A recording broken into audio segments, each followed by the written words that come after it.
የሩታ ደጋፊዎች ዛሬ ቀን ተቃጠላችሁ፣ እርር በሉ። እሰይ እሰይ እሰይ እሰይ እሰይ። የእናንተ ቅድማ አብርሽን ሰባብራችሁ ምን ብላችሁ ልታስቀምጡ ነበር።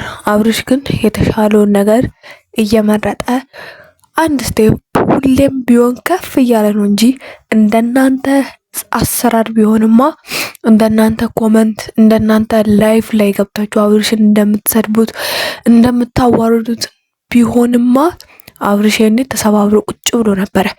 ሩታ ተንኮለኛ ዳኒ እቺ ማናስ ስሟ ሃይሚናት የምትባለው ተንኮለኛ የሩታ መሰሪዎች ናቸው።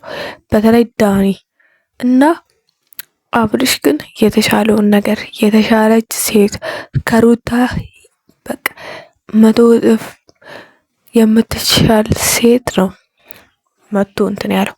እናንተ ዝም ብላችሁ ተንጫጩ። አብርሽ ከፍ ይላል።